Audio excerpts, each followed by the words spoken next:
মাঝে মাঝে মন চায় নামাজ পড়তে, সময় কুলায় না, অথবা মানসিকতাই হয় না। অনেকের আছে অনেক গুনাহ ছেড়ে দিতে মন চায়, কিন্তু কে যেন তারে ফিরায় রাখে। তাহলে আল্লাহ তাআলা কাউকে ইবাদতের তৌফিক দেওয়া, এটা আল্লাহর নিয়ামত, এটা আল্লাহর নিয়ামত। এই জন্য আল্লাহর কথা মনোযোগ দিয়ে শুনতে হবে, আজকে না সব সময়। প্রিয় ছেলেরা, কিশোর নওজোয়ান ভাই, মহব্বত করে আসছো, আমরা বুঝি, ভালোবেসেই আসছো। তো মনে করো আমারে মহব্বত করে আসছো, তো এটার মাকসাদ কি? যে উনি কোরআন সুন্নাহর কিছু কথা বলবে, এগুলো আমি শুনবো, এই নিয়তেই আসছো। তাহলে আয়সা যদি তামসা করো, তাহলে আসলা কেন ভাই? আয়সা যদি তুমি মোবাইল নিয়েই ব্যস্ত থাকো, তো আসলা কেন ভাইয়া? আয়সা যদি তুমি বুট বাদামি খাও, তো আসলা কেন? বুট বাদাম কি পৃথিবীতে আর কখনো মিলবে না? বুট বাদাম কি বেচা কিনা আজকেই শেষ? কথা বলেন না। তাইলে শুধু শুধু এটা তো একটা ম্যাজিক না যে সার্কাস দেখাইলাম, আমি আইলাম, আমরা দেখলেন, এটা তো কোনো কথা না বাপ। আমি এই জন্যই বললাম, দয়া করে সমস্ত ছেলে বাবা সবার কাছে অনুরোধ, আল্লাহর কথা মনোযোগ দিয়ে শুনতে হবে। চোখের দিকে তাকাইয়া শুনলে বরকত, চোখের দিকে তাকাই। হাদিসে স্পষ্ট আছে, সাহাবায়ে কেরাম এভাবে আল্লাহর নবীর কথা শুনতেন যেন তাদের গর্দান থেকে মাথাটা আলগা করে রাখছে, অর্থাৎ মাথা থাকলে না নড়ত, এমন নিশ্চুপ এবং এমন মনোযোগ যে মনে হয় যেন মাথাই নাই। আবার কোন হাদিসের মধ্যে আছে কাআন্না আলা রুউসিনা তাইর, তো সাহাবায়ে কেরাম বলতেছেন কাআন্না আলা রুউসিনা তাইর, আমরা নবীজির চারপাশে বসলাম নবীজির কথা শুনতে, এতটা মনোযোগ যে যেন আমাদের মাথার উপরে পাখি বসছে। তো কোন মোটা ডালের মধ্যে পাখি বসে, যে ডাল নড়ে না, চিকন পাতলা ডালে, গাছের ডাল আর কি, যেটা শুধু নড়ে হালকা বাতাসেই, এটার মধ্যে পাখি বসে না, কারণ এ তো শুধু নড়ে। তো এজন্য এতটাই স্থির মাথা, যে এত মনোযোগ যেন মাথার উপরে আইসা পাখি বসছে। রাসূলুল্লাহ সাল্লাল্লাহু আলাইহি সাল্লামের কথা সাহাবায়ে কেরাম এভাবে শুনতেন, এভাবে শুনতেন। হাদিসের মধ্যে আছে রাসূলুল্লাহ সাল্লাল্লাহু আলাইহি সাল্লাম আসরের নামাজের আগে একদিন মসজিদে নববীতে দাজ্জালের ব্যাপারে বয়ান করছেন। দাজ্জালের, শেষ জামানার সবচেয়ে বড় বিপদ, ফিতনা। একজন ইমানদারের উপরে সবচেয়ে বড় বিপদ হলো, ইমানের সবচেয়ে বড় পরীক্ষা হলো দাজ্জালের ফিতনা। নবী সাল্লাল্লাহু আলাইহি ওয়াসাল্লাম বলছে, মা বাইনা খালকে আদম ইলা কিয়ামিস সাআ আকবারা মিন ফিতনাতিদ দাজ্জাল।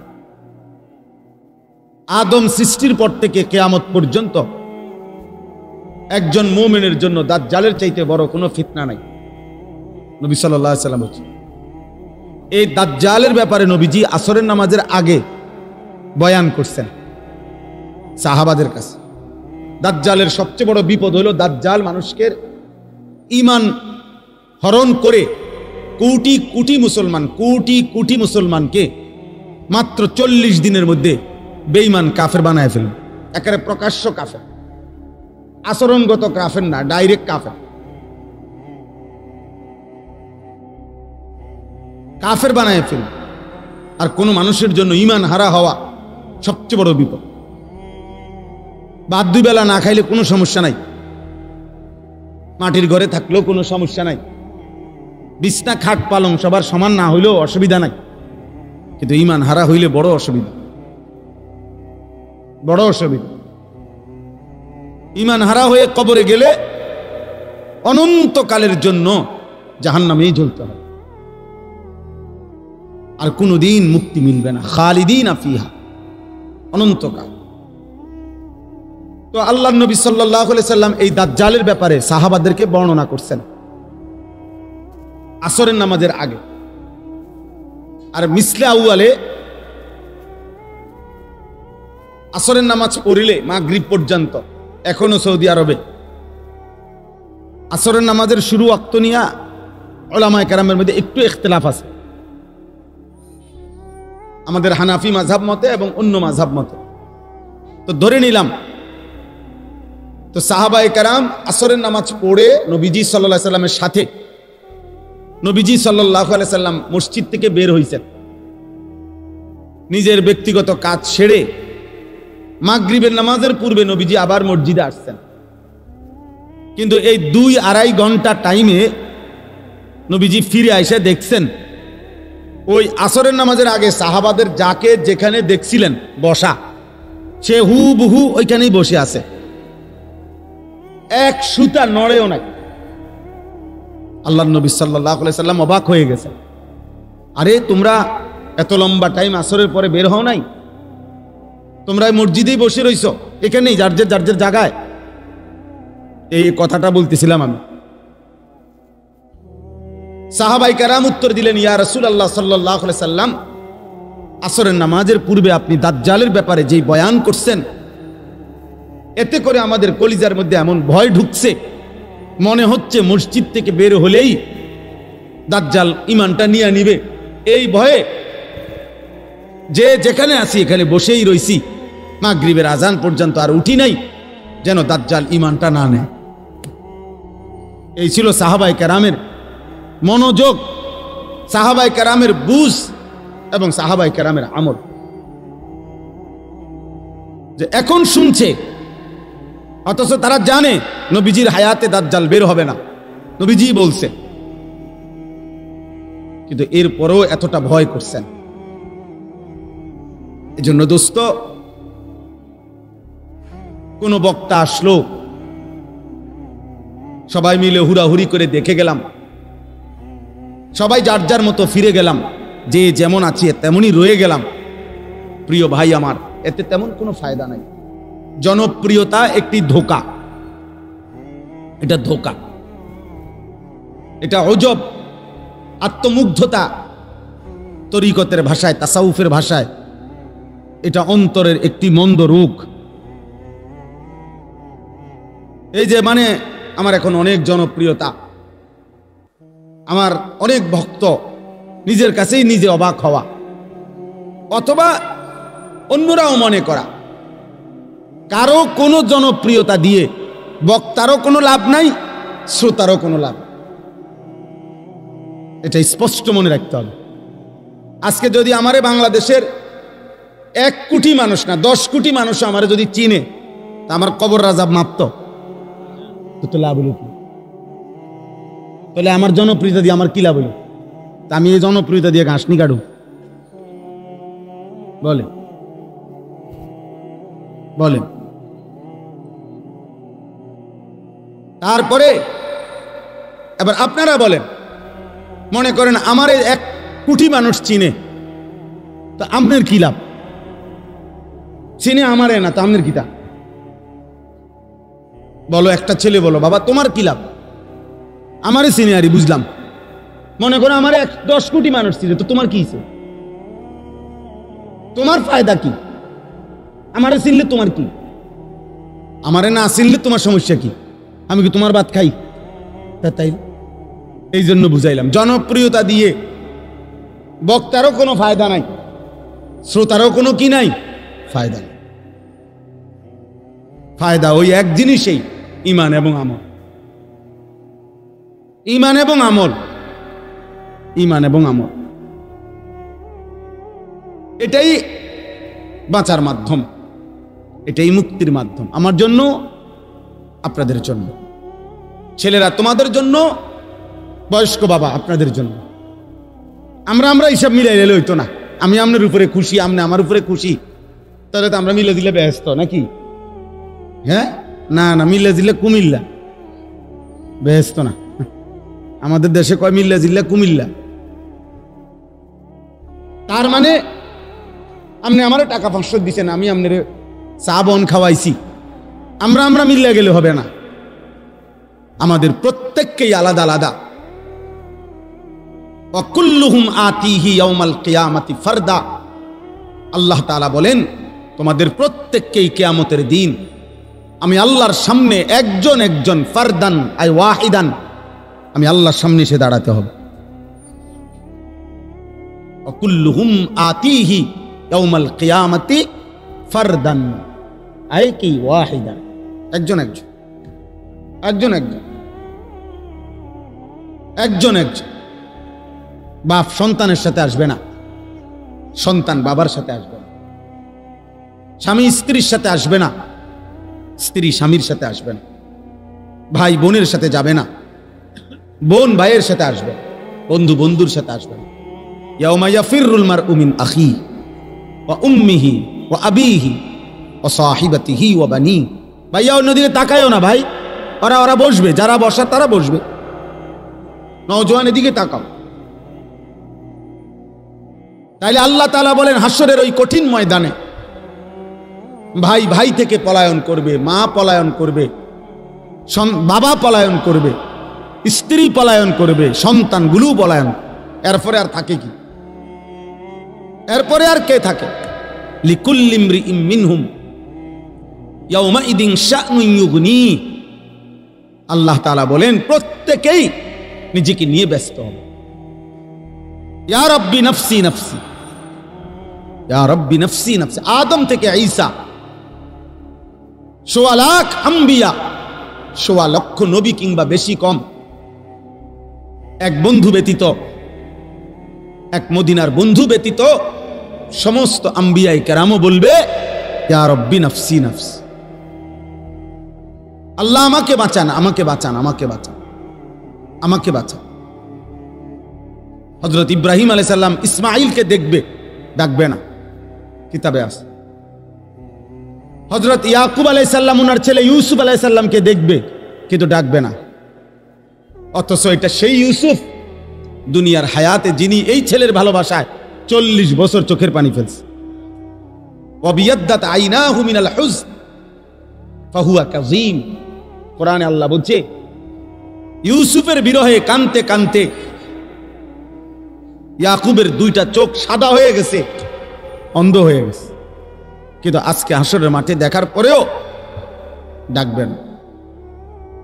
মুসা আলাইহিস সালাম ওনার বোন এবং মাকে দেখবে, কিতাবে আছে মুসা নবী বলবে লা আসআলুকাল ইয়াউমা উম্মি ওয়ালা উখতি। আয় মাওলা, মাকেও চাই না, বোনকেও চাই না, বাল আসআলুকাল ইয়াউমা নাফসি, আজ শুধু আমি আমাকে বাঁচাইতে চাই।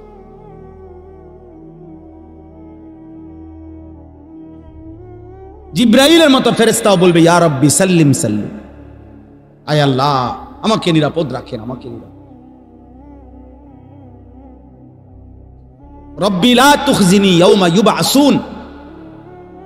ইব্রাহিম আলাইহিস সালামের মতো নবী কোরআনে আছে, আল্লাহ বলছেন, আল্লাহর কাছে দোয়া করছেন ইব্রাহিম নবী, যে আয় আল্লাহ কিয়ামতের দিন যখন সবাইকে কবর থেকে উঠাবেন সেদিন আমারে বেইজ্জতি করেন।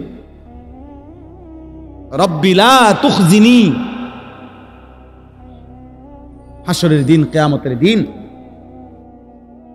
রব্বি লা তুখজিনি ইয়াউমা ইউবআসুন, আল্লাহ হাসরের ওই কঠিন দিনে আমারে বেইজ্জতি করবেন। ইব্রাহিম আলাইহিস সালামের মতো নবী বলছে ভাইয়া তুমি কে, আমি কে?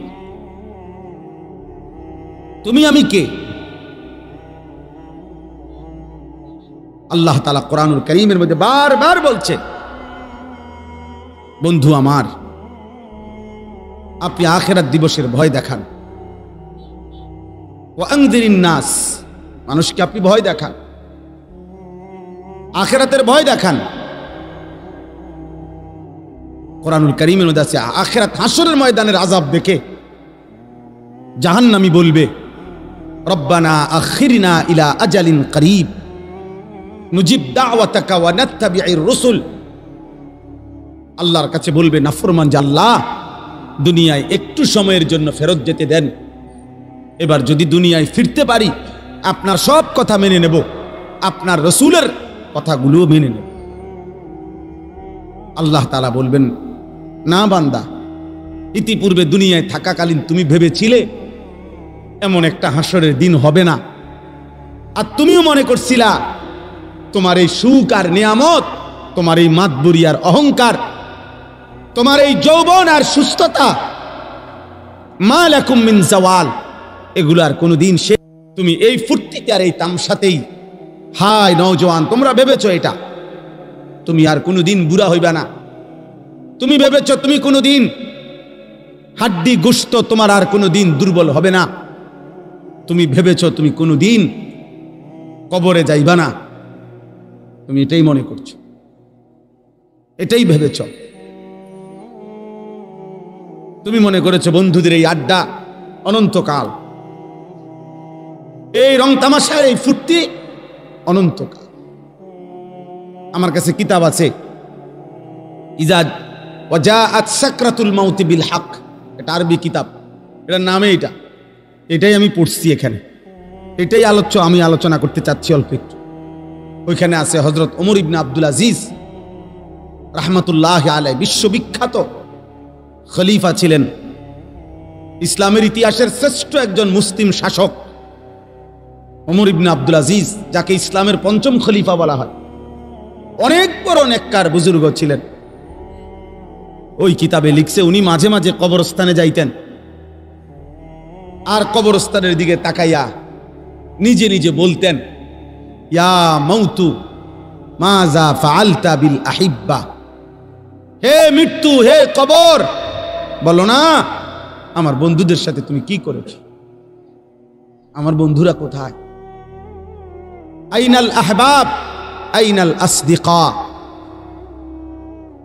আইনাল জুল্লাস আইনাস সাম্মার। অর্থ হলো আমার বন্ধুরা কোথায়, আমার ভালোবাসার মানুষগুলো কোথায়, আমি যাদের সাথে বসতাম তারা কোথায়, আমি যাদের সাথে রাত জেগে গল্প করতাম আমার সেই বন্ধুরা কোথায়? তুমি তাদের সাথে কি করেছো, তারা কই এখন? হযরত ওমর ইবনে আব্দুল আজিজ বলতেন যে কবর আমাকে জবাব দিত, কবর যেন আমাকে বলে, হে ওমর ইবনে আব্দুল আজিজ, তোমার সেই বন্ধুদেরকে আমি চোখ খুলে ফেলছি, তাদের হাতের কনুই থেকে তাদের শরীর আলাদা করে ফেলছি, তাদের পা হাঁটু তাদের শরীরের গোশত হাড্ডি রেজা রেজা করে পাউডার করে মাটির সাথে মিশায় দিছি। আজ তোমার বন্ধুরা কেউ নাই, আজ তোমার বন্ধুরা কেউ নাই। এজন্য দোস্ত এটা মনে রাখো, আজকে তো ওলামায়ে কেরাম চোখের পানি দিয়ে, মহব্বত দিয়ে, ভালোবাসা দিয়ে কত আহাজারি করতেছে তোমাদের কাছে। জীবনের সবচেয়ে বড় আফসোসের বিষয় রে ভাই, একটা ছেলে হলে মনে রাখো, এর চাইতে লজ্জা, এর চাইতে দুঃখ আর কি হইতে পারে যে বছরের পর বছর, দিনের পর দিন ওলামায়ে কেরাম মুসলমানের কাছে একটু নামাজ ভিক্ষা চাইতে আছে, যে কদূর নামাজ পড়েন। এটা কোনো হিন্দুর কাছে বলতেছে না, এটা কোনো ইহুদিরে বলে না, মুসলমানের কাছে বলতেছে। এর চাইতে আফসোস আর কি হইতে পারে? বুঝেন না হিসাবটা? বলো ছেলেরা, বাপ তোমরা নিজেরা পরিচয় দিচ্ছ মুসলমান, তুমি বলো তোমার বাবা মুসলমান, মা মুসলমান, তুমি মুসলমান। যতবার তোমার ধর্মের পরিচয় জিজ্ঞাসা করছে ততবারই তুমি বললা ধর্ম তোমার ইসলাম, রব তোমার আল্লাহ, নবী তোমার মুহাম্মাদুর রাসূলুল্লাহ সাল্লাল্লাহু আলাইহি ওয়াসাল্লাম, কিতাব তোমার কোরআন। তুমি বললা তুমি মুসলমান। হায়, অথচ খোদার 365 দিন, এক বছর এমন পার হয়েছে যেই এক বছরে নাফরমান কোনদিন ফজরের নামাজ পড়ে না। হায় নির্লজ্জ, বেহায়া, এই অসভ্য, কেমনে নিজের পরিচয় দিলা মুসলমান? মুসলমান এত বড় জানোয়ার হয়? মুসলমান 365 দিন নামাজ পড়ে না, এটারে মুসলমান বলে? তোমার বিবেকে কি বলে? তোমার ইনসাফে কি বলে বেটা? তোমার বিবেকে কি বলে? একটা ছেলে বলো, একজন বাবা বলেন 30 বছর একজন মুসলমান সুদ খায়, এটা মুসলমানের বাচ্চা? একটা মুসলমান 30 বছর ওজনে কম দেয় প্রত্যেক দিন, এটা মুসলমান? একটা মুসলমান বুঝি প্রত্যেক দিন নর্তকীর ছবি, নাটক, সিনেমা, নাচ, গান, টেলিভিশন দেখবে, এটা মুসলমান? একটা মুসলমান বুঝি 60 বছর পর্যন্ত বিড়ি সিগারেট খাবে, এটা মুসলমান? একটা মুসলমান বুঝি 60 বছর বয়সও কথায় কথায় গালিগালাজ করবে, এটা মুসলমান? ইনসাফ বলো ভাইয়া। যদি মানুষ হয়ে থাকো, জানোয়ার না হও, যদি ইনসান হও, যদি মায়ের পেটে জন্ম নিয়ে থাকো, যদি কোনো মুসলমান মার দুধ খাইয়া থাকো ছেলে, তাহলে মুসলমান এত বড় নিকৃষ্ট কেমনে হয়?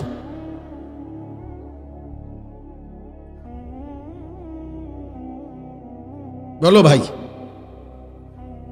রাসূলুল্লাহ সাল্লাল্লাহু আলাইহি ওয়াসাল্লামের সাহাবী হযরতে আনাস ইবনে মালিক, বিখ্যাত সাহাবী আনাস রাদিয়াল্লাহু তাআলা আনহু, নবীজির খাদেম ছিলেন।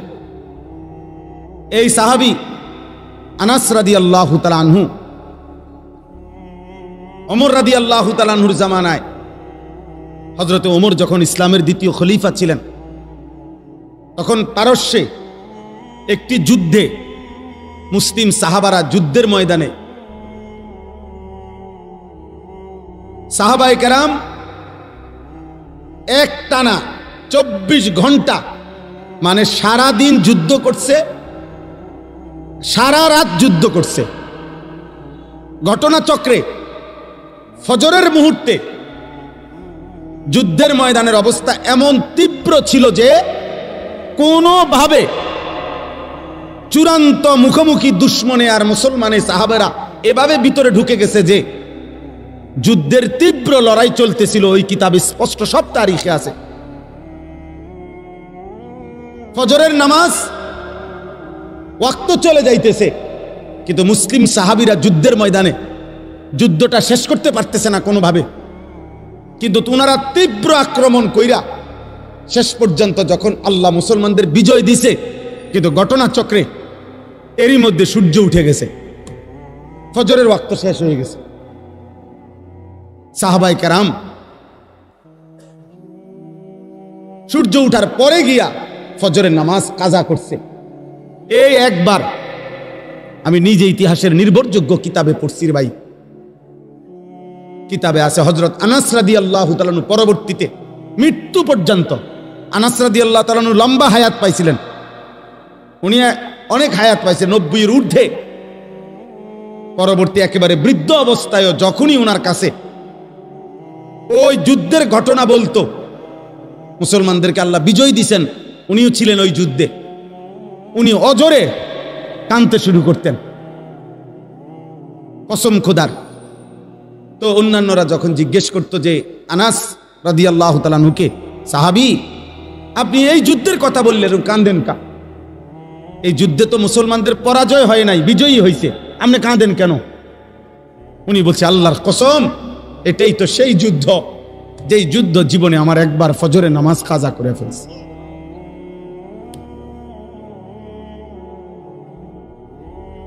যেই যুদ্ধ আমার জীবনে একবার ফজরের নামাজ কাজা, ওটা মনে হইলেই উনি চিৎকার দিয়া কাঁদতেন, হ্যাঁ হ্যাঁ আমার জীবনে একবার তো, একদিন আমার জীবনে ফজরের নামাজ তো কাজা হয়েছে, এটা তো সেই যুদ্ধ, আমি বিজয় দিয়ে করব কি, আমার তো ফজর ছুটে গেছে।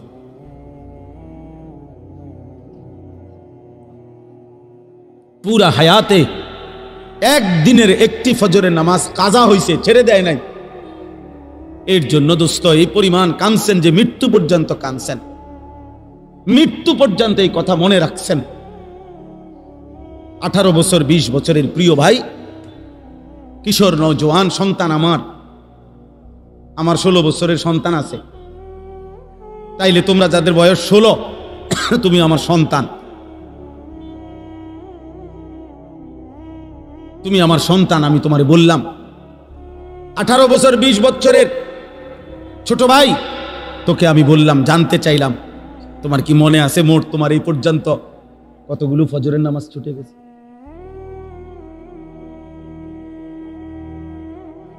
বলো ভাই। হুজুর এই মাত্র ফজরের নামাজের কথা বললেন। আহা, রাসূলুল্লাহ সাল্লাল্লাহু আলাইহি সাল্লাম স্পষ্ট বলছেন, লা ইয়াশহাদুহুমা মুনাফিকুন এশার নামাজ এবং ফজরের নামাজে উপস্থিত হয় না, কে? নবীজি পরিষ্কার বলছে, মুনাফিকুন, মুনাফিক। নবীজি স্পষ্ট বলছে যে ফজরের নামাজ পড়ে না সে মুনাফিক, যে এশার নামাজ পড়ে না সে মুনাফিক। তো সুপারিশ মিলবে কার থেকে বাবা? হ্যাঁ, যিনি সুপারিশ করবেন উনি তো তোমাকে বললেন মুনাফিক। তো তোমার সুপারিশ করবে তোমার কোন আব্বায়, তোমার কোন বাপে সুপারিশ করবে? হ্যাঁ, সুপারিশ কি? নবীর সুপারিশ মানে এটার কোনো নিয়ম কানুন নাই। নবী সাল্লাল্লাহু আলাইহি সাল্লাম দুনিয়াতে নাফরমান মৃত্যু পর্যন্ত বিড়ি খাইতে থাকবে, আর মরলেই হাসরের ময়দানে নবী সুপারিশ করে জান্নাত, এই তো না? সুদ খাইতে খাইতে কবরে যাবে, নবীজি হাসরের ময়দানে জান্নাত দিয়ে দিবেন সুপারিশ করে, এই তো সুপারিশ নাকি? কথা বলেন না কেন? এই সুপারিশ। তুমি যুবক নারী দেখতে দেখতে, উলঙ্গ ছবি দেখতে দেখতে, আরে নাফরমান বেনামাজি, এই সেজদাবিহীন কপাল নিয়ে তুমি কবরে যাইবা, আর নবী তোমারে সুপারিশ করে জান্নাত দিয়ে দিবে, এইটা নি সুপারিশের অর্থ? কে বলছে এই কথা? কোনো নিয়ম কানুন নাই, কোনো কাগজপত্র নাই, কোনো ফাইলপত্র নাই। আহা,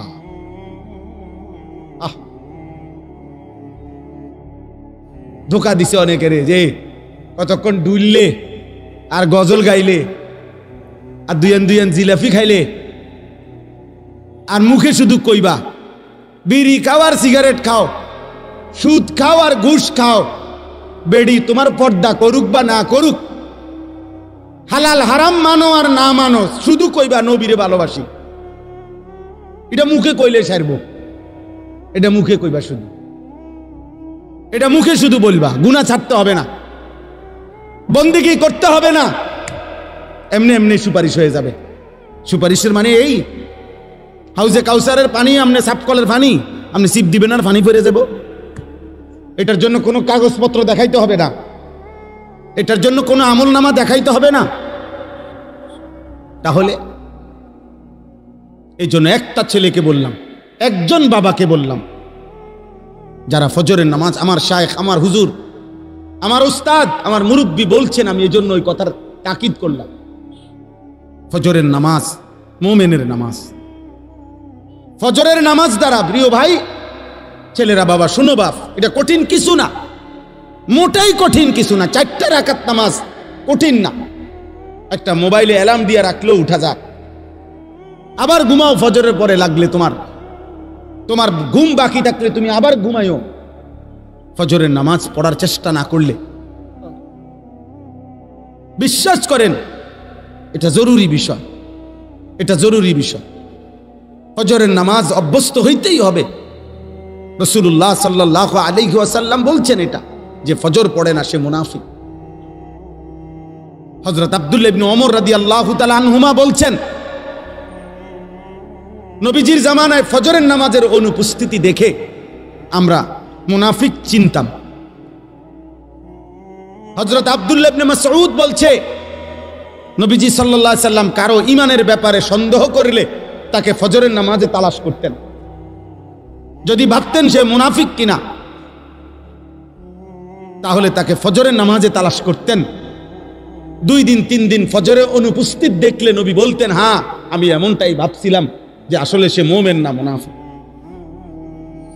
এই জন্য দোস্ত, সব ছেলেরে বলি, প্রিয় ভাই আমার এই কথা মনে রাখো, জুমার নামাজ দিয়া, জুমার নামাজের অনেক ফজিলত, কিন্তু জুমার নামাজের মাধ্যমে মুমিন এবং মুনাফিক চিহ্নিত হয় না ফজরের নামাজ দিয়া। ফজরের নামাজ, ফজরের নামাজ, তুমি তো মনে করছো জুমার নামাজ, না না, জুমার নামাজের নেকি আছে অনেক, কিন্তু তুমি মুমিন নাকি মুনাফিক এটা পার্থক্য করার প্রমাণ, মাপকাঠি হলো ফজরের নামাজ। ফজরের নামাজ। এই জন্য হযরত আব্দুল্লাহ ইবনে মাসউদ বলছেন, রাসূলুল্লাহ সাল্লাল্লাহু আলাইহি সাল্লামের জামানায় চিহ্নিত মুনাফিক যারা, মানে বাস্তবিকে যারা সবাই জানতো মুনাফিক মানুষের মধ্যে, অনেক মানুষ আছে গ্রামে এলাকায় সিল মারা, এইটা যে চিহ্নিত সুদখোর, এটা মানুষের চিনে, এমন আছে না? হ্যাঁ, চিহ্নিত ডাকাত, চিহ্নিত হারামখোর, এটা মানুষ চিনি কিনা বলেন? এরকম 2-4 জনের নামে সিল লেগে যায় মানুষের, মানুষ চিনে যে এতে একবার চিহ্নিত জুয়ারি, নেশাখোর, এইতে গাঁজাখোর, সবাই জানে। সকল থানার মধ্যে, প্রত্যেক থানায় আপনার ওই এলাকার চিহ্নিত সন্ত্রাসী, চাঁদাবাজ, চোর, ডাকাত, ছিনতাইকারী, নেশাখোর, গাঁজাখোর, ফুট্টাখোর, বাবাখোর, ডাইলখোর, হারামখোর, এগুলোর তালিকা আছে, সম্ভাব্য তালিকা এগুলো আছে, এগুলোর ফাইল থাকে, তুমি জিগাও গিয়া। তো হযরত আব্দুল্লাহ ইবনে মাসউদ বলেন, নবীজির জামানায় এরকম যারা চিহ্নিত মুনাফিক, মানুষে জানতো ভিতরে ভিতরে যে সে মুনাফিক, কিন্তু সে তার মুনাফিকি ঢাকবার জন্য তিনি বলেন যে ওই চিহ্নিত মুনাফিকরাও ফজরের নামাজের জামাতে আসে, যাতে মানুষ স্পষ্ট মুখের উপরে মুনাফিক না বলে, পিছে পিছে কয় কিন্তু সামনাসামনি যেন না বলে, এই জন্য ফজরের নামাজে আসত।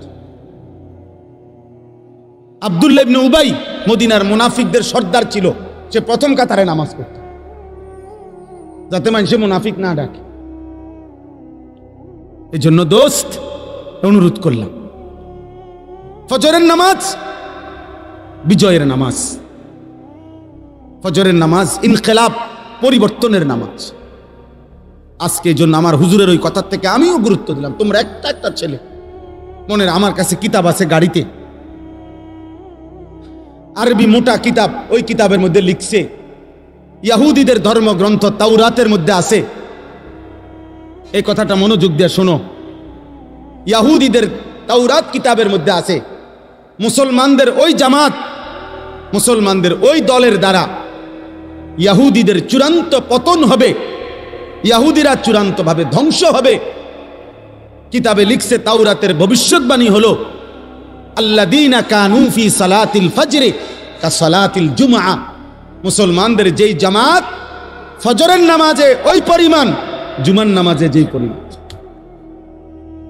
কসম খোদা, ফজর আর জুমা বরাবর না হলে ওই দলের হাতে, ওই ব্যক্তিদের হাতে ইহুদিদের পতন হবে না, বরাবর হইতে হবে। এখন আমাদের জুমার নামাজ আর ফজরের নামাজ বরাবর, আরে মুসল্লি বরাবর 50, 4 ভাগের 1 ভাগ। আমাদের বিজয় অনেক দূরে, আমাদের বিজয় এখনো অনেক দূরে, আমাদের বিজয় এখনো অনেক দূরে। আমাদের বহু মেহনত, আরো রক্ত ঝরাইতে হবে, আমাদের আরো চোখের পানি পড়বে বাপ। আজ তো শুধু গাজাবাসী কাঁদতেছে, আজ তো শুধু ফিলিস্তিনের মজলুম কাঁদতেছে বাপ। গতকালকে রাত্রেরও খবর হলো প্রায় 4.5 লক্ষের চাইতে বেশি ফিলিস্তিনি ছোট ছোট মাসুম বাচ্চা নিয়া বাড়ি ঘর ছেড়ে দিয়ে অজানা উদ্দেশ্যে, আজকের খবর সব পত্রিকার খবরে আসছে, কারো কোনো গন্তব্য নাই, কোথায় যাবে জানে না, পথে পথে হাঁটতেছে খালি পায়ে, একজোড়া জুতাও নেই। আজকে রাতে, মানে গতকাল রাতে নৌবহর যেই জাহাজ সমুদ ফ্লোটিলা, অর্থাৎ এক বিশাল নৌবহর, অনেক দেশের সম্মিলিত মানুষ, আমাদের বাংলাদেশেরও একজন আছে, যারা ফিলিস্তিনে সাহায্যের জন্য যাচ্ছিল, তাদেরকে আটকায় রাখছে, বাধাগ্রস্ত করছে। কোনোভাবেই এই সভ্য পৃথিবীতে, আধুনিক পৃথিবীতে ভাইয়া, কোনোভাবেই মুসলমানদের রক্ত থামছে না। এই বেঈমান অকাতরে ইসরায়েলের ওই বেঈমান ধ্বংস করে দিচ্ছে। এই পর্যন্ত 65, মাত্র 2 বছরে 65,000-এর চাইতে বেশি মুসলমান শুধু গাজার শাহাদাত বরণ করছে। প্রিয় নওজওয়ান, তোমরা মোবাইল দেখো, তোমাদের আর মোবাইলের নেশা শেষ হইল না। তোমরা নারী দেখো বাবা, তোমরা উলঙ্গ ছবি দেখো, তোমরা আর আল্লাহকে সেজদা দিও না, কারণ তোমাদের আল্লাহও লাগবে না, তোমাদের মরণও লাগবে না। তোমরা দেখো, নারী দেখো, ছবি দেখো, মোবাইলের অশ্লীল দৃশ্য দেখো, আর মোটরসাইকেল চালাও, আর সমবয়স বন্ধুদেরকে আড্ডা দাও, নেশা করো, গাঁজা খাও, যা মন চায় তাই করো, কারণ তোমাদের উপরে কোনো মুসিবত আসবে না।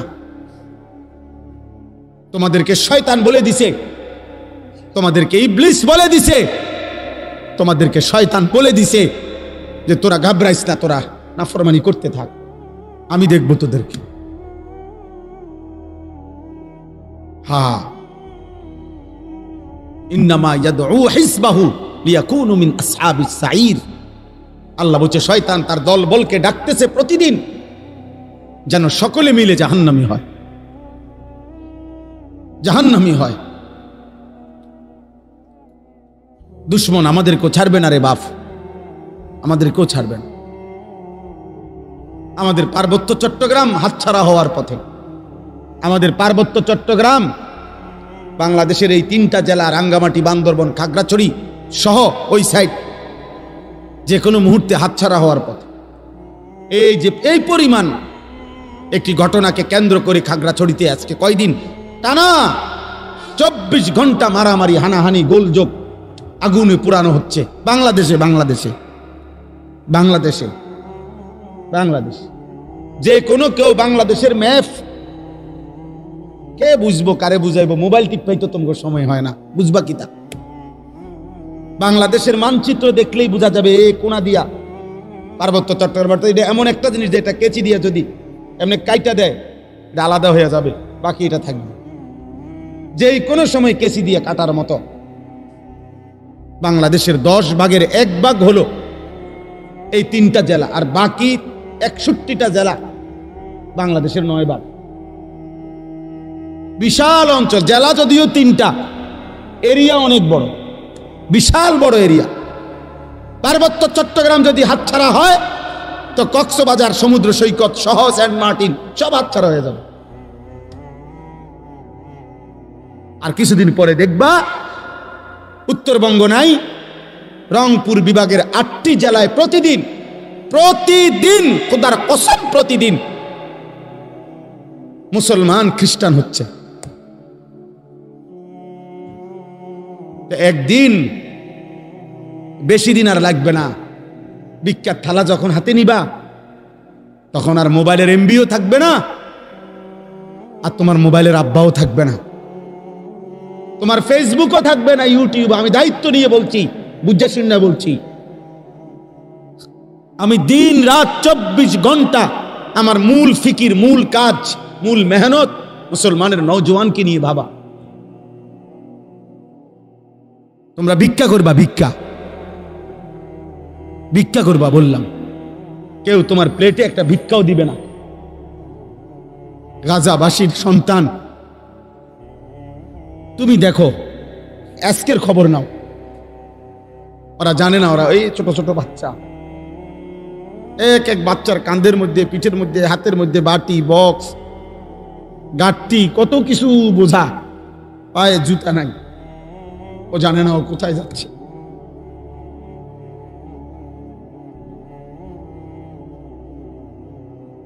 ও জানে না ও কোথায় যাচ্ছে। আমার একটা 4 বছরের মেয়ে আছে, আমি প্রতিদিন রাত্রে 2টা, 2:30, 3টা বাজে মাহফিল থেকে যখন যাই ওই পর্যন্ত আমার মেয়েটা সজাগ থাকে।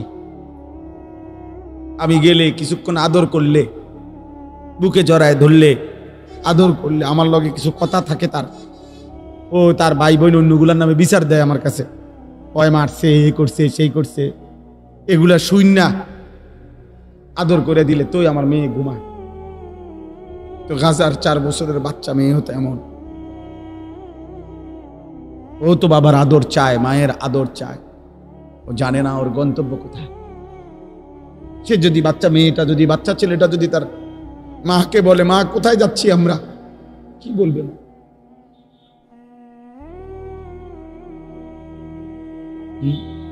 কি ভাবছো ছেলেরা?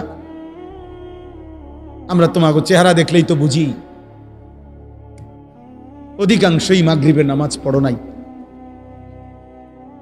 অধিকাংশই এশার নামাজ পড়ো নাই। যুবক, চেহারা দেখলেই চেহারার মধ্যে কোনো দয়া মায়ার চিহ্ন নাই। চেহারার চুল দেখলে বোঝা যায় না মুসলমানের বাচ্চা না বেঈমানের বাচ্চা। চুল দেখলে বোঝা যায় না। প্রতিদিন যত্ন করে 300 টাকা খরচ করে, সপ্তাহে সপ্তাহে 15 দিনে 1 মাসে 300-500 টাকা খরচ করে, আহা মুসলমান বেঈমানের মতো, ওই কুত্তাদের মতো, মুশরিকের মতো চুল রাখতেছ। একজন চুল কাটার পিছনে সময় ব্যয় করতেছে ঘন্টার পর ঘন্টা, অথচ 12 কিলোমিটার পায়ে হাইটা। পত্রিকা আসছে 12 হাজার একটা বাচ্চা 12 কিলোমিটার পায়ে হাইটাও একটা রুটি পায় নাই। এরপরে যখন একটা রুটি নিচে ফিরে আসতেছিল যখন, তখন বুলেটের আঘাতে ওই বাচ্চাটা ঝাঁঝরা হয়ে গেছে। ক্ষুধার্ত সন্তান আর রুটি খাইতে পারে নাই। আল্লাহ যেন বলছে, আয়সা বর, আমি তোরে জান্নাত থেকেই মেহমানদারি করব।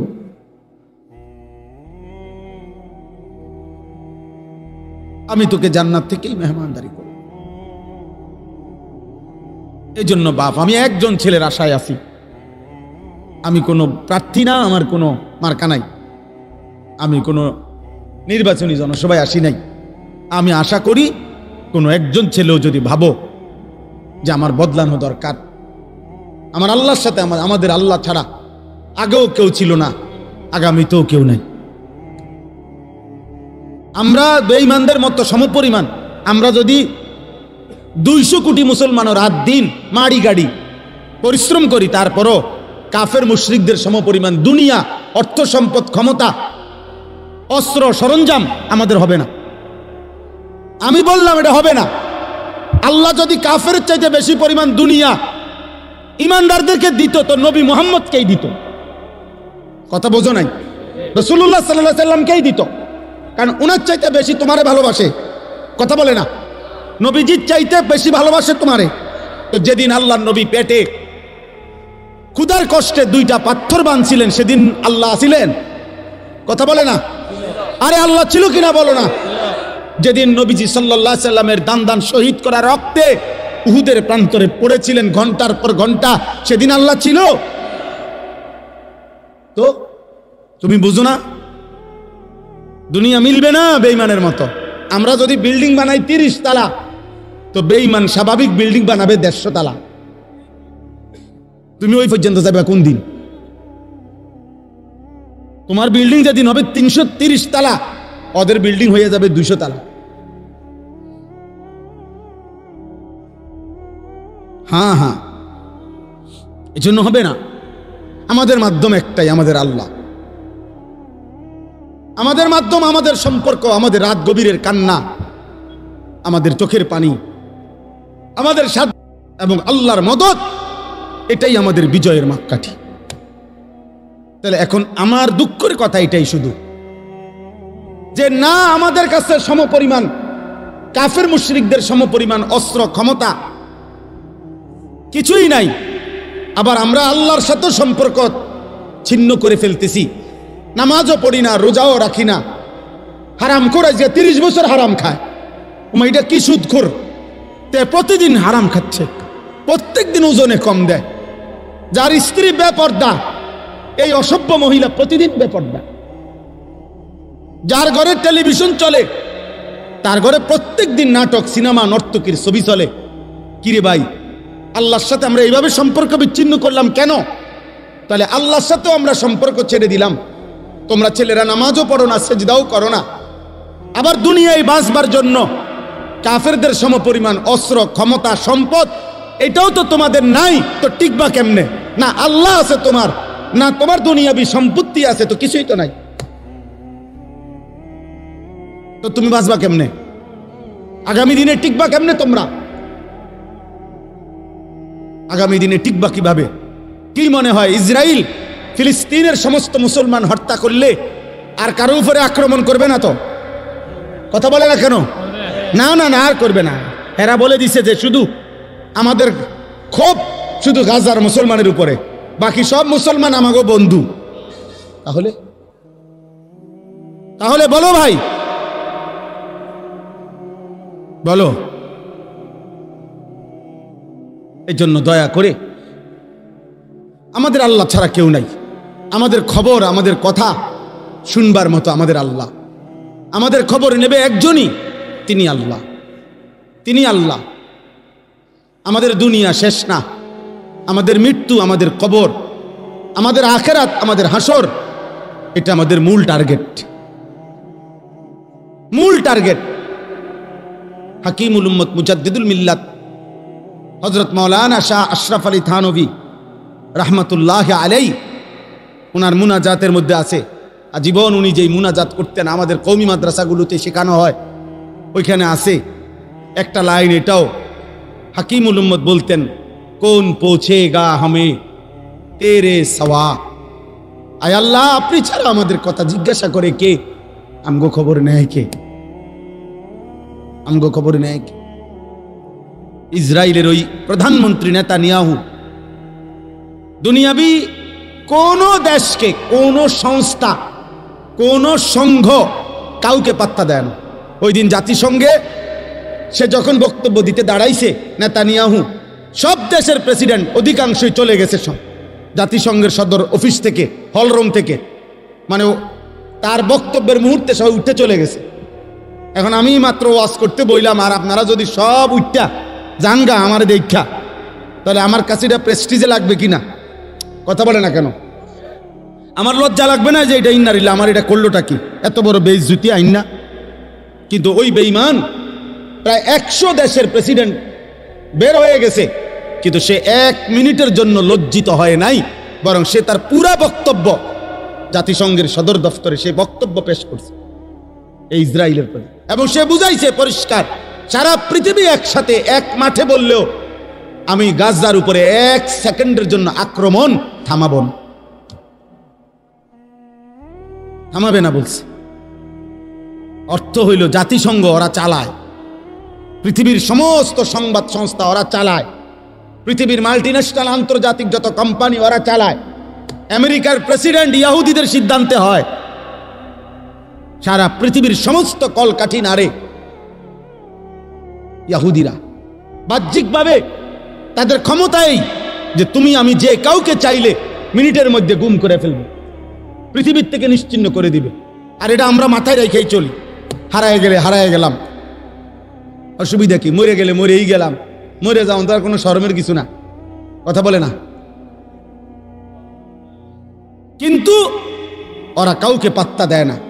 এক আল্লাহর আযাব ছাড়া, আল্লাহর ফয়সালা ছাড়া, মুমিনের চোখের পানি ছাড়া, আমাদের সম্মিলিত হিম্মত ছাড়া, আল্লাহর মদদ ছাড়া, বাহ্যিক কোন শক্তি, বক্তৃতা, বিবৃতি দিয়া এই বেঈমানরে থামানো যাবে না।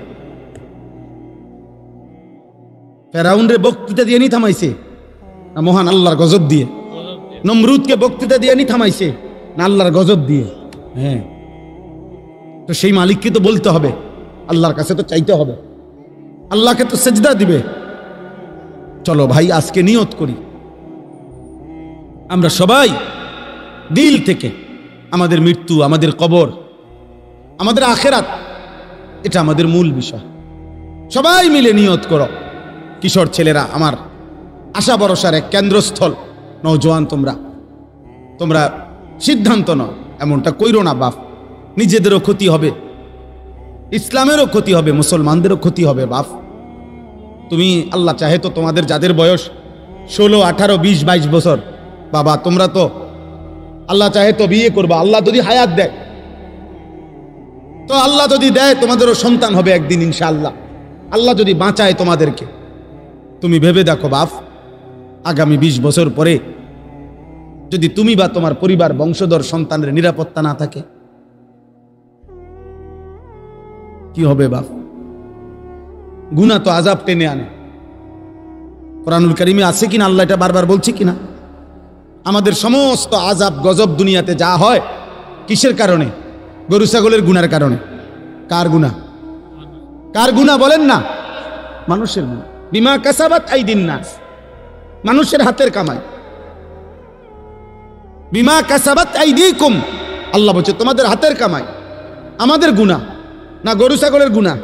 গরু ছাগলের তো কোনো গুনাহই নাই, কুকুর বিড়ালের তো কোনো গুনাহই নাই। আমাদের গুনাহ আমাদের উপরে আযাব আনে। নবীজি বলছে তোমাদের গুনাহ তোমাদের উপরে আগুনের বৃষ্টি আনবে, খোদার কসম হাদিস। তোমাদের গুনাহ তোমাদের জন্য ভূমিকম্প টেনে আনবে, তোমাদের গুনাহ তোমাদের মাটি ধসায় দিবে, তোমাদের গুনাহ তোমাদের চেহারা বিকৃত করে দেবে, তোমাদের গুনাহ তোমাদের উপরে পাথরের বৃষ্টি বর্ষণ হবে। ফারতাকিবু ইনদা যালিকা রিহান হামরা ওয়া জালজালাতান ওয়া খাসফান ওয়া মাসখান ওয়া কাযফান। আল্লাহ নবী সাল্লাল্লাহু আলাইহি সাল্লাম বলছে কিয়ামতের পূর্ব মুহূর্তে আগুনের লাল বৃষ্টি হবে, জালজালাতান ভূমিকম্প হবে, খাসফান ভূমি ধসিয়ে দেওয়া হবে, মাসখান চেহারা বিকৃত করা হবে, কাযফান পাথরের বৃষ্টি বর্ষণ হবে। ওয়া আয়াতিন তাতাবাউ কানিজামিন কুতিয়া সিলকুহু। নবীজি বলেন একটার পর একটা এভাবে আযাব আসবে যেন এই তসবির দানা এখান দিয়ে কাইটা দিলে 100 দানা পড়তে মাটিতে কয় ঘন্টা লাগবে? আল্লাহর নবী খোদার কসম এভাবে উদাহরণ দিয়ে বলছে কানিজামিন কুতিয়া সিলকুহু, যেমন তসবির দানা মালা যেমন কেটে ফেললে সব ফুল পড়ে যায়, মালা বানাইলে সব দানা পড়ে যায় একটার পর একটা। যদি 10 মিনিট বৃষ্টি হয় তাহলে বৃষ্টির ফোঁটা যে জমিনে পড়ে এক এক ফোঁটার মাঝখানে ব্যবধান কয় মিনিট? বুঝেন নাই কথা? বৃষ্টির ফোঁটা পড়ে যে এক ফোঁটা পড়ার কয় মিনিট পরে আরেক ফোঁটা পড়ে? অনবরত অনবরত অনবরত কিনা না ব্যবধান আছে? ব্যবধান। আল্লাহ নবী বলছে কাওয়ামামাকিল কাতর, তোমাদের উপরে মুসিবত আসবে বৃষ্টির পানির ফোঁটার মতো, তসবির দানা চিরে ফেলার মতো। কাকিতাইল লাইলিল মুজলিম, এগুলো সব কিয়ামতের পূর্বের কথা, এটি হয়ে গেছে এই যে কথা না, নূহ নবীর জামানার কথা বলে নাই। নবীজি বলছে অন্ধকার অমাবস্যার রাত্রির মতো তোমাদের উপরে মুসিবত আসবে, কিছুই খুঁজা পাইবা না, কি করা উচিত? আল্লাহ নবী বলছে ইউসবিহুর রাজুলু মুমিনান ওয়া ইউমসি কাফিরান, সকালবেলা থাকবা মুমিন, সন্ধ্যা হয়ে যাবা কাফের, সন্ধ্যায় ছিলা মুমিন, সকালে হয়ে যাবা কাফের। আল্লাহ নবী সাল্লাল্লাহু আলাইহি সাল্লাম এক সাহাবী হুযায়ফাকে বলছিলেন, হুযায়ফা যদি কোনোদিন আল্লাহর পথে চলতে গিয়ে কাউকে খুঁজে না পাও তাহলে একা গাছের শিকড় গোড়ালি কামড়াইয়া ধরা একা হলেও দ্বীনের উপরে থাকি। ওয়ালাউ আন তাআদ্দা বিআসলি শাজারাতিন হাত্তা ইউদরিকাকাল মাউত ওয়া আনতা আলা যালিক, মৃত্যু পর্যন্ত। আমি অনুরোধ করলাম, আমরা বলার চেষ্টা করছি, আমরা তোমাকে বুঝাইবার চেষ্টা করছি। আপনারা যারা বাবা আছেন, অভিভাবক আছেন, আপনারা আপনাদের ছেলের প্রতি যত্নবান হন। কাঠ পালং আর সোফার ফার্নিচার, বিল্ডিং আর ইট, টাইলস আর বাথরুম নিয়া এত ব্যস্ত হইয়েন না। 1000 বছর যাবত, লাখো বছর মানুষ টাইলস ছাড়াও ঘুমাইছে বাপ, ইমান ছাড়া যেন না ঘুমায়। মাটির বিছানায়ও ঘুমাইলে কিছু হয় না রে বাপ, কিন্তু সেজদা ছাড়া ঘুমাইলে বিপদ হবে রে বাপ। আপনার ছেলে যদি মাটির বিছানায়ও ঘুমাইতো অসুবিধা হতো না, যদি ফজরের নামাজ পড়তো। আর লাখ টাকার যদি পালঙ্কেও ঘুমায় অথচ ফজরের নামাজ পড়ে নাই, তো বিপদ হবে আপনারও, আপনার ছেলেরও, মেয়েরও, স্ত্রীরও।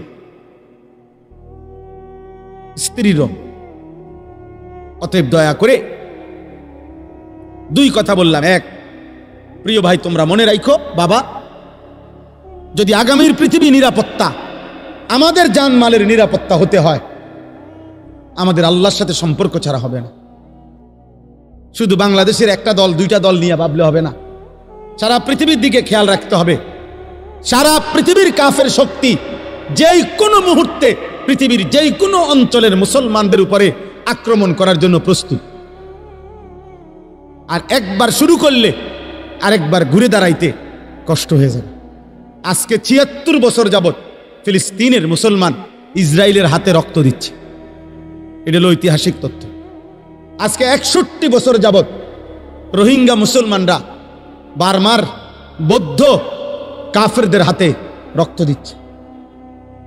একদিন না একদিন।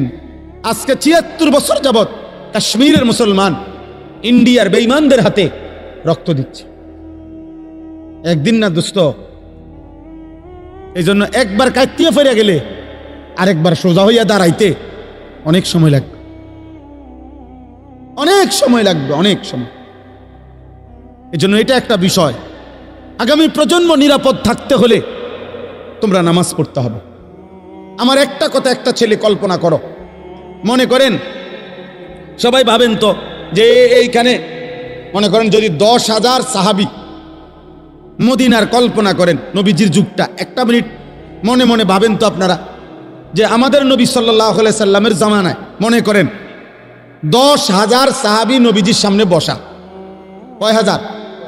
তো নবীজি তাদের সামনে বসা, এটা হিসাব ধরেন তো 10,000 সাহাবীর মধ্যে গুনলে মানে 1 2 3 4 5 6 7 8 করে গুনলে তো একজন হবে 1, আরেকজন হবে 10,000, হবে না? মানে সংখ্যা হবে কিনা এরকম কথা বলে না।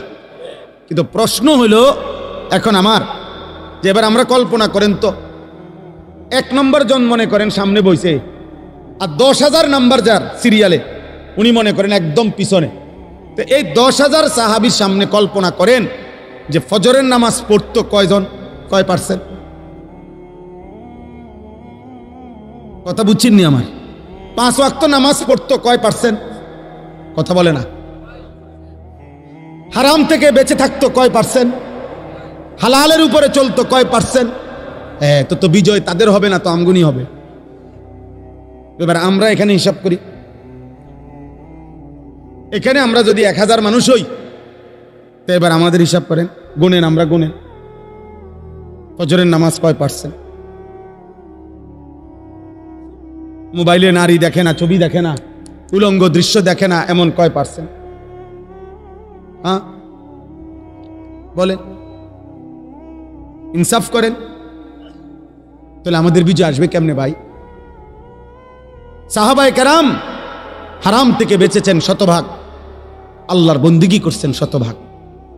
আর আমাদের নেশাগ্রস্ত জুয়ারি জিনাখোর বেবিচারী কি পরিমাণ! আমাদের এক এক ছেলের চেহারা দেখলেই বোঝা যায় মাত্র 18 বছর 20 বছর, কোডি সাফা ভিতরে ঢুকে গেছে। অসভ্য নারী দেখতে দেখতে, উলঙ্গ ছবি দেখতে দেখতে এই হাইওয়ান নিজের বীর্যপাত হতে হতে তার শরীরটা আর কিচ্ছু নেই। আমি যদি বাপ চাচা না থাকতো ছেলেরা, তাহলে তোম করে কইতাম, শুনাইতাম কাছে থাকা। তোমার কাছে জানে না, আমি জানি। 16 বছরের ছেলের হালাত কি, 14 বছরের ছেলের হালাত কি, ক্লাস 9-এর ছেলের হালাত কি। অসংখ্য যুবক নওজোয়ান কিশোর মৌলানা সাহেব জিনা করতে করতে ক্লান্ত হয়ে গেছে, বেবিচার করতে করতে ক্লান্ত হয়ে গেছে। এমন ছেলেও 1000 বার চোখের পানি ফেলে আমগো কাছে দোয়া চাইছে, দোয়া চায় যে সারা রাত উলঙ্গ ছবি দেখে, যার নিজের লজ্জাস্থান নিজের হাত দ্বারা শেষ করে দিছে।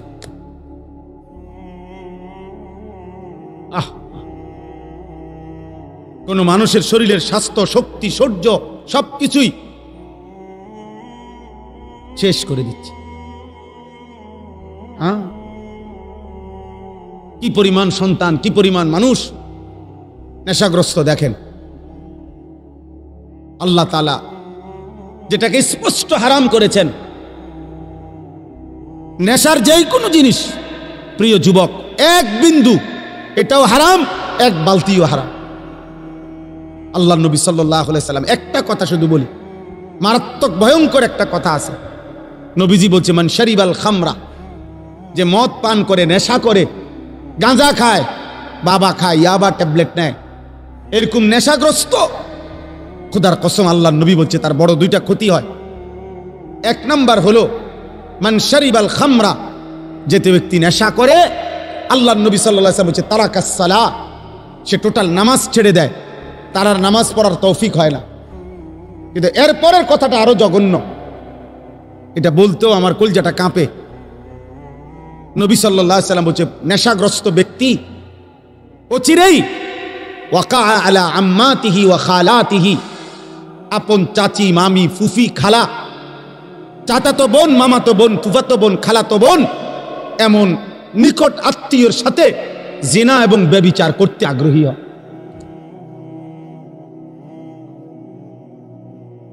আল্লাহর কসম নবী বলছে। এজন্য যে নেশাখোর ওই জিনাখোর, যে নেশা করে সে জিনাও করে, যে জিনা করে সে নেশাও করে। হ্যাঁ, যেখানে গান বাদ্য হয় সেখানে জিনা ব্যভিচার হয়, যেখানে জিনা ব্যভিচার হয় সেখানে গান বাদ্য হয়। এই তিন জিনিস একসাথে, নেশা, নারী, গান একসাথে, এক প্যাকেজ, এক প্যাকেজ। যেখানে মদের আড্ডা সেখানে গানেরও আড্ডা, নারীরও আড্ডা। যেখানে নারীর আড্ডা সেখানে মদেরও আড্ডা, গানেরও আড্ডা। আল্লাহ আমাদেরকে হেফাজত করেন, আল্লাহ আমাদেরকে হেফাজত করেন। এই জন্য প্রিয় ছেলেরা, আমার এই শেষ তর্জমাটা শুনেন, আমার কথা শেষ। আল্লাহ তাআলা বলেন, ওয়ালাকাদ খালাকনাল ইনসানা, আল্লাহ আমাদেরকে আমাদের মৃত্যুর কথা মনে করায় দেওয়ার জন্য, মৃত্যুর কথা আল্লাহ কয়েকটা কথা বলছে। এক নম্বর, আল্লাহ বলে, শোনো, আমি আল্লাহই প্রত্যেকটা মানুষকে সৃষ্টি করেছি। এক, ওয়া না'লামু মা তুওয়াসবিসু বিহি নাফসু, আল্লাহ তাআলা বলে প্রত্যেকের অন্তরের গভীরে যত গুনাহের কুমন্ত্রণা, গুনাহের আগ্রহ আমি আল্লাহ জানি, লুকাইতে পারবা না। আমার আল্লাহ থেকে লুকানো সম্ভব? কথা বলেন না, উঠাউঠি করেন না। আর 5টা মিনিট শেষ, আমার তর্জমা বললেই শেষ। দোয়া করে যাও ভাই, ছেলেরা কষ্ট করছো, দোয়া করো, দোয়া করে যাও। এরপরে ওয়া নাহনু আকরাবু ইলাইহি মিন হাবলিল ওয়ারিদ, আল্লাহ বলে যেই রগগুলোর মাধ্যমে, শিরা উপশিরার মাধ্যমে শরীরের ভিতরে সারা দেহে রক্ত সঞ্চালন হয়, আমি আল্লাহ তোমার ওই রগ রেশা শিরা উপশিরার চাইতেও কাছে। এই 3টা জিনিস প্রথম আল্লাহ বলছে। 1, আমি তোমাকে বানিয়েছি। 2, তোমার অন্তরের গভীরে যা আছে, যা মনে হয় দিলের ভিতরে, আমি তা জানি। 3, আমার আল্লাহ বলেন তোমার গর্দান সহ সারা দেহের রগ রেশা শিরা উপশিরার চাইতেও আমি কাছে। 4, ইয ইয়াতালাক্কাল মুতালাক্কিয়ানে আনিল ইয়ামিনে ওয়া আনিশ শিমালি কাঈদ, আল্লাহ বলে তোমার ডানে বামে 24 ঘন্টা আমার 2জন ফেরেশতা মোতায়েন আছে। তুমি আড়াল করবা কেমনে, লুকাইবা কার কাছে? 5, মা ইয়ালফিজু মিন কওলিন ইল্লা লাদাইহি রাকিবুন আতীদ, আল্লাহ বলে তোমার জবান দিয়ে ভালো কিংবা মন্দ যা কিছু উচ্চারণ হয়, জিকির হোক, গালি হোক, ভালো হোক, মন্দ হোক, আল্লাহ তাআলা বলেন আমার একজন তৎপর চৌকান্না, একজন ফেরেশতা আলাদা তোমার জবানের প্রতিটা উচ্চারণ লিখে রাখছে। আলাদা আরেকটা ফাইল হইতেছে। এই 5টা কথা আল্লাহ বলছে যে বান্দা, 1 হলো আমি তোমাকে সৃষ্টি করেছি। 2, তোমার অন্তরের শেষ কোণায় ভিতরে যা আছে আমি তাও জানি। 3, এই মাশাআল্লাহ দেখেন, একটা মজার বিষয় হলো এই অনুভূতি জাগলে ভালো। এই যে ওই ছেলে মোবাইল ছবি উঠাইতে চাইছিল, আরো 3-4 জন একসাথে ধমক দিছে। তার মানে ওনারা এতক্ষণের জন্য হইলো বুঝছেন যে এটা হুজুর পছন্দ করে না।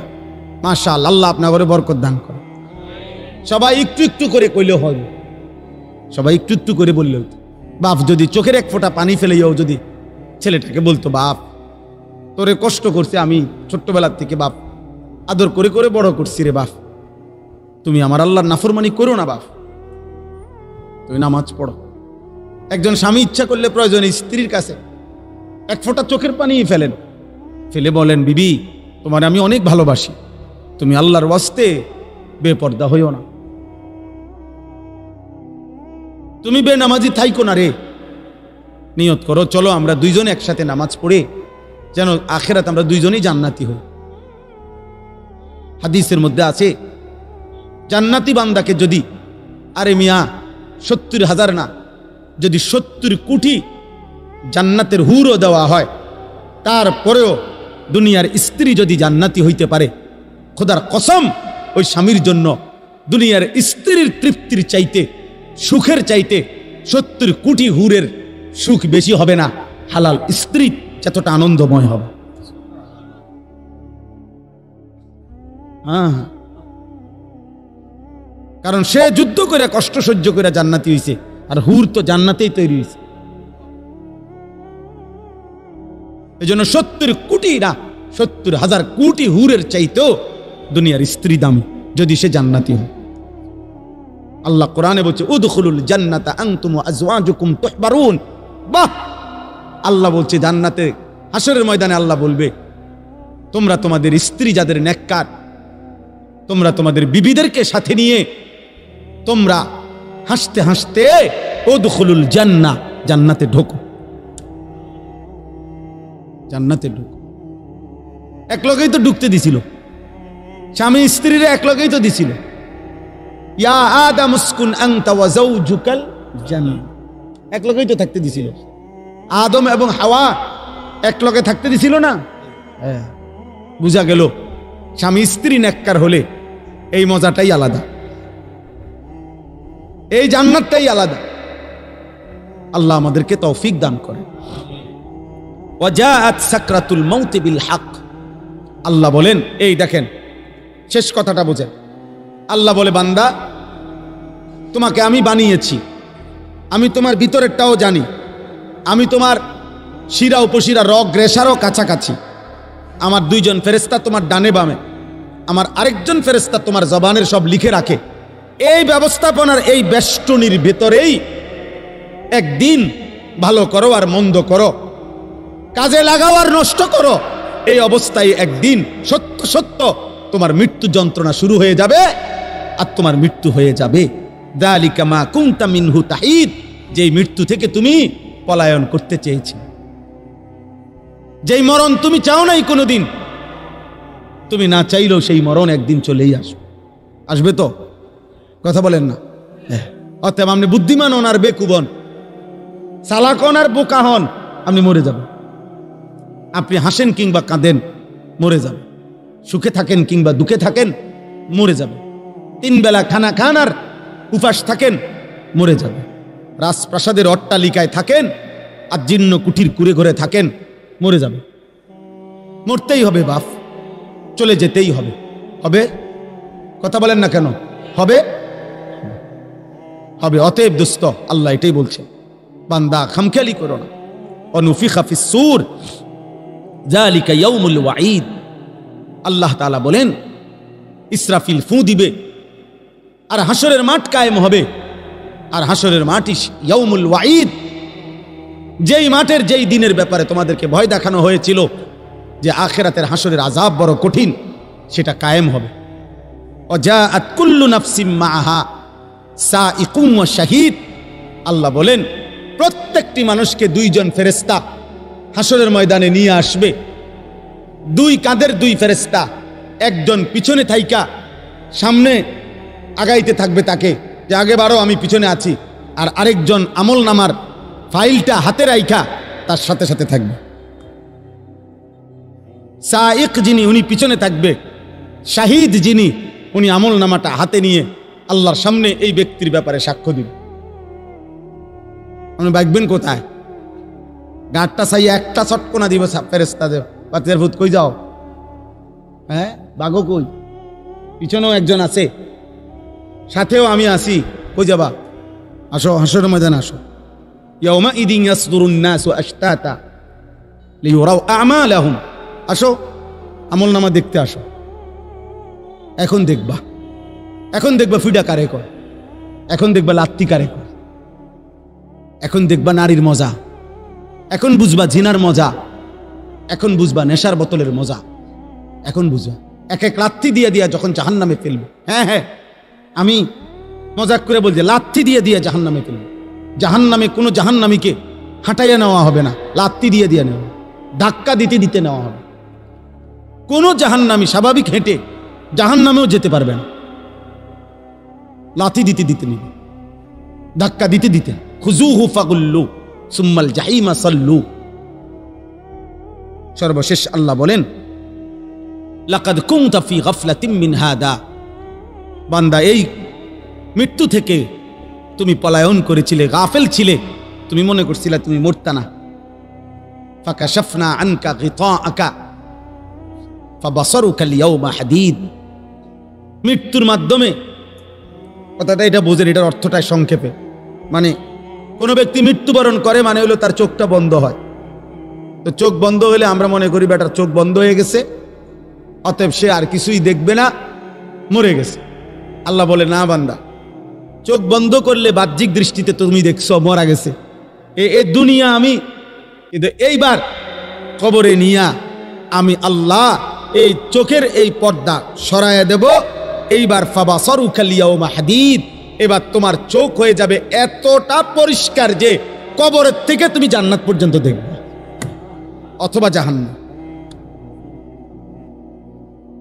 এখন তো তুমি বেশি দূর দেখো না, তখন তোমার চোখের পাওয়ার হবে এমন, কবরে বসেই তুমি জাহান্নামের আযাব দেবে।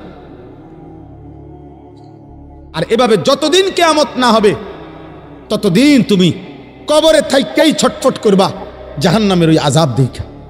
আর নেককার জান্নাতের নিয়ামত দেখা খুশিতে হাসতে থাকবে, খুশিতে হাসতে থাকবে। মজার কোনো বিষয়ে মানুষ আগের থেকে কল্পনা তো মজা পায়। বিরিয়ানি খাইব যখন মনে হয়, আমরা ছাত্র জীবনে যেদিন শুনতাম বিরিয়ানি দিব, আলহামদুলিল্লাহ আগের দিন থেকে ওই একটা মানসিক মনটার মধ্যে একটা প্রস্তুতি থাকতো যে রবিবারে বিরিয়ানি দিব, আগের থেকেই ভালো লাগতো। মাদ্রাসা যেদিন ছুটি দিবে এই দাঁড়ার কামে থাকতো। আমার মনে আছে, যদি মনে করেন বৃহস্পতিবারে ছুটি দিবে, আমরা বুধবার দিন কোনোদিন আমার মনে হয় না আমরা বেডিং বিছাইয়া ঘুমাইছি। বুধবার রাত্রে, বুধবারে বেডিং টেডিং বান দিয়া সব ক্লিয়ার, কোন রকমে এমনি মাথাটা লাগাইয়া পড়ে থাকতাম। অথচ ছুটি হইল আগামীকাল দুপুরের পরে, কিন্তু মজা লাগতেছে যে বাজ্জাম। তো জান্নাতি বান্দা জান্নাত দেখেই মজা পাইতে থাকবে আর বলবে, ইয়া রব্বি আকিমিস সাআ, আল্লাহ কিয়ামত হয় না কা, ইসরাফিল ফু দে না কা, হাত্তা আরজিআ ইলা আহলি, আমি আমার পরিবার, আমার হুরেরা, আমার জান্নাতে যাবো না আমি। আর নাফরমান বলতে থাকবে হাদিসে, ইয়া রব্বি লা তাকুমিস সাআ, আয় আল্লাহ কিয়ামত যেন না হয়, ইসরাফিল যেন ফু না দেয়, আহা এই আযাবে আমি কেমনে থাকব। আল্লাহ আমাদেরকে হেফাজত করেন।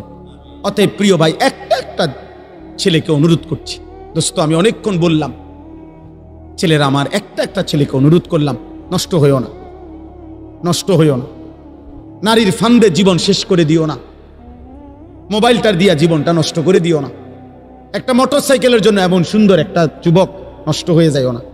12,000 14,000 টাকার একটা মোবাইলের কাছে এমন একটা হায়াত, এমন একটা জীবন চরিত্রহীন বানায় দিও না, বরং জীবনটা সুন্দর করার চেষ্টা করেন। প্রত্যেকের কাছে অনুরোধ, নবী সাল্লাল্লাহু আলাইহি সাল্লামের একটা সুন্নাত আমল করবেন। আল্লাহ তাআলা আমাদেরকে তৌফিক দান করেন।